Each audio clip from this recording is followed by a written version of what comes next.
ನಮಸ್ಕಾರ ವೀಕ್ಷಕರೇ, ಶ್ರೀಗರಿ ವಾರ್ತೆಗರಿಗೆ ಸ್ವಾಗತ. ನಾನು ನಿಮ್ಮ ಗ್ರಹೇಶ್ವರ ಗಾರ್ಡಿಗೇಂದ್ರ. ದಿನಾಂಕ ಜನವರಿ 3, 2026ರಂದು ನಗರದ ಕಾಂಗ್ರೆಸ್ ಭವನದಲ್ಲಿ ಲಿಂಗತ್ವ ಅಲ್ಪಸಂಖ್ಯಾತರಿಗೆ ಉಚಿತ ಜೀವ ವಿಮೆ ಬಾಂಡ್ ವಿತರಣೆ ಹಾಗೂ ಜಿಲ್ಲಾ ಪ್ರಚಾರ ಸಮಿತಿ ಸಭೆಯಲ್ಲಿ ಕೆಪಿಸಿಸಿ ಪ್ರಚಾರ ಸಮಿತಿ ಅಧ್ಯಕ್ಷ ವಿನಯ್ ಕುಮಾರ್ ಸೋರಕೆ ಮಾತನಾಡಿದರು. ಡಾಕ್ಟರ್ ಬಿಜೆ ವಿಜಯಕುಮಾರ್, ಎಂ ಶಿವಣ್ಣ, ದೊಡ್ಡಸ್ವಾಮೇಗೌಡ, ಪ್ರಕಾಶ್, ಮಾವಿನಹಳ್ಳಿ ರವಿ, ರಘುರಾಜ ಹರಸ್, ಶಿವಪ್ರಸಾದ್, ಎಳತಲೆ ಮಂಜುನಾಥ್, ರಮೇಶ್, ನಾಗರಾಜ್ ಹಾಗೂ ಕೆಲವರು ಕಾಂಗ್ರೆಸ್ ಕಾರ್ಯಕರ್ತರು ಉಪಸ್ಥಿತರಿದ್ದರು. ಸರ್, ನನ್ನ ಹೆಸರು ರಾಮೇಗೌಡ ಅಂತ, ಹುಣಸೂರು ತಾಲೂಕು ಅಣಗೂಡು ಹೋಬಳಿ, ಎಮ್ಮಿಗೆ ಗ್ರಾಮ. ನಾನು 2003ರಲ್ಲಿ ನಾನು ಕಾರ್ಯಕರ್ತನಾಗಿ ಪ್ರಥಮವಾಗಿ ಮಂಜಣ್ಣ ಮಾಜಿ ಶಾಸಕರಾಗಿದ್ದಾರೆ ಹುಣಸೂರು ತಾಲೂಕಲ್ಲಿ. ಅವರೇ ನಮ್ಮ ಅಚ್ಚುಮೆಚ್ಚಿನ ನಾಯಕರು. ಅವ್ರ ಜೊತೆನೇ ಇಲ್ಲಿವರೆಗೂ 26ನೇ ಇಸ್ವಿವರೆಗೆ ನಿರಂತರವಾಗಿ ಅವ್ರಿಗೆ ಹೇಗೆ ಒಬ್ಬ ಕಾರ್ಯಕರ್ತ ನಿಷ್ಠಾವಂತ ಕಾರ್ಯಕರ್ತನಾಗಿ ನಡ್ಕೋಬೇಕು ಆ ರೀತಿ ಬಂದಿದ್ದೀನಿ. ಪಕ್ಷದಲ್ಲಿ ನಿಷ್ಠಾವಂತನಾಗಿ ಎಲ್ಲ ಎಲೆಕ್ಷನ್ ನಿಷ್ಠಾವಂತ ಮಾಡಿದ್ದೀನಿ. ಅದರಿಂದ ನಮ್ಮ ಅಚ್ಚುಮೆಚ್ಚಿನ ನಾಯಕರಾದ HP ಮಂಜುನಾಥ್ ಅವರು ನನಗೆ ಈ ಒಂದು ಪ್ರಚಾರ ಸಮಿತಿಯ ಅಧ್ಯಕ್ಷರಾಗಿ ಹುಣಸೂರು ತಾಲೂಕು ಬ್ಲಾಕ್ಗೆ ಮಾಡಿದ್ದಾರೆ. ಅವರಿಗೆ ತುಂಬ ಹೃದಯ ಧನ್ಯವಾದಗಳನ್ನು ಮೊದಲಾಗಿ ಹೇಳ್ತಾ ಇದ್ದೀನಿ. ಈ ಪ್ರಜಾ ಸಮಿತಿಯ ಉದ್ದೇಶ ಏನಂದರೆ, ನಾವು ಹುಣಸೂರಲ್ಲಿ 2 ಬ್ಲಾಕ್ ಮಾಡಿದ್ದಾರೆ. ಅದರಲ್ಲಿ ನಾವು ಒಂದು ಹುಣಸೂರು ಬ್ಲಾಕ್ಗೆ ಮಾಡಿದ್ದಾರೆ. ಅದರಲ್ಲಿ ಪ್ರತಿಯೊಂದು 21 ಪಂಚಾಯತಿ ಬರುತ್ತೆ. ಆ ಪಂಚಾಯತಿಯವರು ಒಬ್ಬೊಬ್ಬರ ಕಾರ್ಯದರ್ಶಿಗಳ ಆಯ್ಕೆ ಮಾಡಿ, ಆ ಕಾರ್ಯದರ್ಶಿಗಳು ಎಲ್ಲ ಪ್ರತಿಯೊಂದು ಬೂತಲ್ವೇ ಇಬ್ಬಿಬ್ಬರ ಮೆಂಬರ್ಶಿಪ್ ಮಾಡಿ, ಎಲ್ಲ ಬೂತಲ್ಲಿ ಕಮಿಟಿ ಮಾಡಿ, ಮತ್ತು ಒಬ್ಬ ಕಾರ್ಯದರ್ಶಿ ಪ್ರಧಾನ ಕಾರ್ಯದರ್ಶಿ ಮಾಡಿ, ನಮ್ಮ ಸರ್ಕಾರದ ಏನು ಕಾಂಗ್ರೆಸ್ ಪಕ್ಷದ ಏನು ಸವಲತ್ತುಗಳು ಬರ್ತವೆ, ಏನು ಒಂದು ಗೃಹಲಕ್ಷ್ಮಿ ಇರ್ಬೋದು, ಶಕ್ತಿ ಯೋಜನೆ ಇರ್ಬೋದು, ಯುವ ಶಕ್ತಿ ಇರ್ಬೋದು, ಅನ್ನಭಾಗ್ಯ ಇರ್ಬೋದು, ಇವು ಪ್ರತಿಯೊಂದು ಎಲ್ಲ ಕಟ್ಟಕಡೆಯ ವ್ಯಕ್ತಿಗಳಿಗೆ ನಮ್ಮ ಮನೆ ಸಿದ್ದರಾಮಯ್ಯ ಸಾಹೇಬರು ತಲುಪಿಸ್ತಾ ಇದ್ದಾರೆ. ಅವ್ರಿಗೆ ಇನ್ನೂ ಜನಗಳಿಗೆ ಕೆಲವ್ರಿಗೆ ಆ ಕಡೆ ಬರ್ತಾ ಇದೆ ಅಂತ ಗೊತ್ತಿಲ್ಲ. ನಮ್ಮ ನಿಷ್ಠಾವಂತ ನಮ್ಮ ಧೀಮಂತ ನಾಯಕರು ಅತಿ ಹೆಚ್ಚು ಕರ್ನಾಟಕದ ಇತಿಹಾಸದಲ್ಲಿಯ ಅತಿ ಹೆಚ್ಚು ವರ್ಷ 7 ವರ್ಷ 240 ದಿನಗಳನ್ನು ಪೂರೈಸಿ ಪ್ರಥಮ ಮುಖ್ಯಮಂತ್ರಿ ಅಂತ ಆಯ್ಕೆ ಇದ್ದಾರೆ 7ನೇ ತಾರೀಕಿಗೆ. ಅಂಥ ನಾಯಕರು ನಮ್ಮ ರಾಜ್ಯಕ್ಕೆ ಅತ್ಯಂತ ಕೊಡುಗೆಗಳನ್ನು ಕೊಟ್ಟಿದ್ದಾರೆ. ಸಮೃದ್ಧವಾಗಿ ಇಡೀ ಕರ್ನಾಟಕದ ಎಲ್ಲ ಜಿಲ್ಲೆಗಳನ್ನು ಸಮಲೋತಂತವಾಗಿ ಎಲ್ಲ ಅಭಿವೃದ್ಧಿ ಮೂಲೆಗಳಿಗೆ ತಲುಪಿಸ್ತಾ ಇದ್ದಾರೆ. ಮತ್ತು ಇದು ಸಮಾಜಮುಖಿಯಿಂದ ಯಾವ ವ್ಯಕ್ತಿಗಳು ವಂಚನೆಯಾಗಿರ್ತಾರೆ, ಅವು ಮುಖ್ಯವಾಹಿನಿಗೆ ಬರಬೇಕು ಅಂತ ಅವ್ರು ತುಂಬ ಕನಸು, ಅದು ನೆರವೇರಿಸ್ತಾ ಇದೆ. ಅದರಿಂದ ಇಡೀ ರಾಜ್ಯದ ಜನತೆ 2028ನೇ ಇಸ್ವಿಗೆ ಮತ್ತೊಮ್ಮೆ ಅಧಿಕಾರಕ್ಕೆ ತಂದೆ ತತ್ರೆ ಅಂತ ಸಂಪೂರ್ಣ ಭರವಸೆ ಇದೆ. ಅದು ಎಲ್ಲ ಇಡೀ ನಿಶ್ಚಯವಾಗಿದೆ. ಬೇರೆ ಪಕ್ಷಗಳು ಅದು ದಳ ಆಗಿರ್ಬೋದು, BJP ಅವ್ರದ್ದು ಬರೀ ಸುಳ್ಳಿನ ಅಪಪ್ರಚಾರ ಮಾಡಿಕೊಂಡು ನಮ್ಮ ಕಾಂಗ್ರೆಸ್ ಮೇಲೆ, ನಮ್ಮ ಸಿದ್ದರಾಮಯ್ಯ ಮೇಲೆ ಕೂರಿಸ್ತಾ ಇದ್ದಾರೆ. ಅವ್ರದ್ದು ಯಾವುದೇ ರೀತಿ ಅಪಪ್ರಚಾರಗಳು ನಡೆಯಲ್ಲ. ಖಂಡಿತ 28ನೇ ಇಸ್ವಿಗೆ ನಮ್ಮ ಕಾಂಗ್ರೆಸ್ ಸರ್ಕಾರ ಬಂದೇ ಬರ್ತದೆ ಅಂತ ಹೇಳ್ತಾ, ಈ ಒಂದು ನನ್ನ ಪ್ರಚಾರ ಸಮಿತಿ ಅಧ್ಯಕ್ಷರ ಮಾಡೋಂಥ ನಮ್ಮ ಧೀಮಂತ ನಾಯಕರಾದಂಥ HP ಮಂಜುನಾಥ್ ಅವರು ಮಾಜಿ ಶಾಸಕರಿಗೆ ಮತ್ತೊಮ್ಮೆ ಧನ್ಯವಾದಗಳನ್ನು ತಿಳಿಸ್ತಾ, ಅವ್ರಿಗೆ ಏನು ಅಧಿಕಾರ ಕೊಟ್ಟಿದ್ದಾರೆ, ನಾನು ಕಟ್ಟುನಿಟ್ಟಿನವಾಗಿ ಎಲ್ಲ ವಾರ್ಡ್ ಸಭೆಗಳನ್ನು ಮಾಡಿ ನಾನು ಈ ಪ್ರಚಾರ ಸಮಿತಿಯಲ್ಲಿ ಅವರಿಗೆ ತುಂಬ ಪಕ್ಷಕ್ಕೆ ಅನುಕೂಲವಾಗಿ ನಾನು ನೆಟ್ಕೊಳ್ತೀನಿ ಸರ್.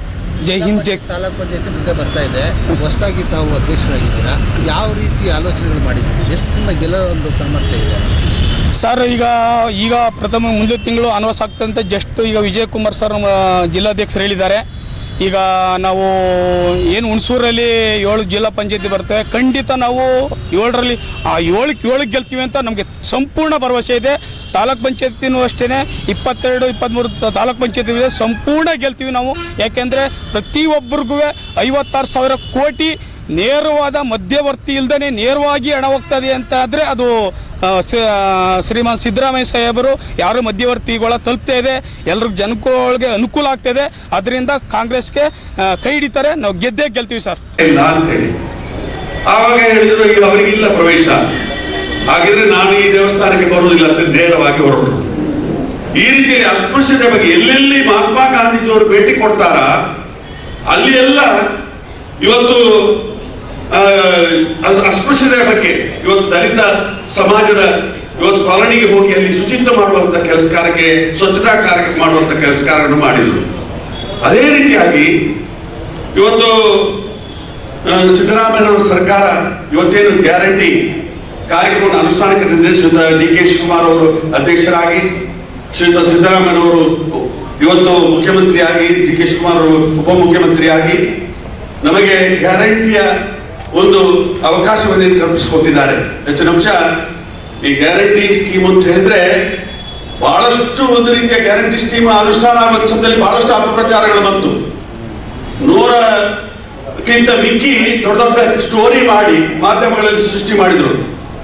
ಒಬ್ಬ ಹೆಣ್ಣು ಮಗಳು ಬಸ್ಸಿಗೆ ಹತ್ತುವಂತ ಸಮಯದಲ್ಲಿ ಬಸ್ಸಿನ ಬಾಗಿಲು ಮುರಿಯಿತು ಅಂತೇಳಿ 3 ದಿವಸ ಟ್ರೋಲ್ ಮಾಡಿದ್ರು ಪತ್ರಿಕೆಯವರು. ಅದೇ ರೀತಿಯಲ್ಲಿ ಒಬ್ಬ ಗಂಡ ನನ್ನ ಹೆಂಡತಿ ಇನ್ನೂ ಕೂಡ ಬಂದಿಲ್ಲ, ದೇವಸ್ಥಾನಕ್ಕೆ ಹೋಗಿದ್ದಾಳೆ ಅಂತ ಅದನ್ನು 3 ದಿವಸ ಟ್ರೋಲ್ ಮಾಡುವಂತ ಕೆಲಸ ಕಾರ್ಯ ಆಯಿತು. ಯಾವುದು ಆ ಗ್ಯಾರಂಟಿಯ ಮುಖಾಂತರ ಇವತ್ತು 85-90% ಜಾಸ್ತಿ ಜನರು ಗ್ಯಾರಂಟಿಯ ಫಲಾನುಭವಿಗಳಿದ್ದಾರೆ. ಅದರ ಪ್ರಯೋಜನದ ಬಗ್ಗೆ ಚರ್ಚೆ ಆಗಲಿಲ್ಲ. ದುರಂತ. ನಮ್ಮ ವಿನಯ್ ಕುಮಾರ್ ಸ್ವರ್ಗಿ ಅವರು ತಮ್ಮನ್ನೆಲ್ಲ ಉದ್ದೇಶಿಸಿ ಮಾತನಾಡಿದ್ದಾರೆ. ಅವರ ಮಾತುಗಳನ್ನ ಕೇಳ್ತಾ ಇದ್ರೆ ಕಾಂಗ್ರೆಸ್ ಪಕ್ಷದಲ್ಲಿ ಇನ್ನು ಕೇಳಬೇಕು ಅನ್ನೋ ರೀತಿಯಲ್ಲಿ ಆಗ್ತದೆ. ನಾನು ಅವರು ಕಾಂಗ್ರೆಸ್ ಪಕ್ಷದ ಕಚೇರಿಗೆ ಕಾರಿಯಲ್ಲಿ ಬರುವಾಗ ನಮ್ಮ ಸ್ನೇಹಿತರು ಸ್ವಾಗತ ಮಾಡಿಕೊಂಡಾಗ ನಾವೊಂದು ಗಮನಿಸ್ದೆ, ಅವರು ಕಾಂಗ್ರೆಸ್ ಕಚೇರಿಗೆ ಕಾಲಿಡ್ತಾ ಇದ್ದಂಗೆ ಕಾಂಗ್ರೆಸ್ ಕಚೇರಿ ಕಳೆನೇ ಜಾಸ್ತಿ ಆಗ್ತದೆ ಅಂತ ಹೇಳಿ ನಾ ಭಾವನೆ ಮಾಡಿಕೊಂಡೆ. 7 ವರ್ಷ 7ನೇ ತಾರೀಕಿಗೆ ಒಂದು ದಿನ ರೆಕಾರ್ಡ್ ಆಗ್ತದೆ, ಅದರಿಂದ ಕುತೂಹಲಗೊಂಡ್ರು.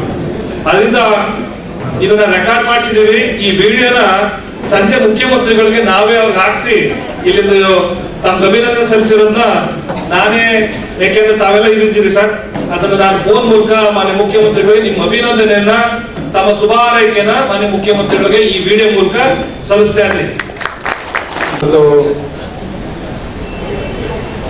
ನಾನು ಮೈಸೂರು ಮತ್ತು ಚಾಮರಾಜನಗರ ಜಿಲ್ಲಾ ಕೇಂದ್ರ ಬ್ಯಾಂಕಿನ ಅಧ್ಯಕ್ಷರಾಗಿ ಆಯ್ಕೆಯಾಗಿದ್ದಕ್ಕೆ ಇವತ್ತು ಗ್ರಾಮಾಂತರ ಕಾಂಗ್ರೆಸ್ ವತಿಯ ನನಗೆ ಸನ್ಮಾನವನ್ನು ಮಾಡಿ ಗೌರವವನ್ನು ಸೂಚಿಸಿದ್ದಾರೆ.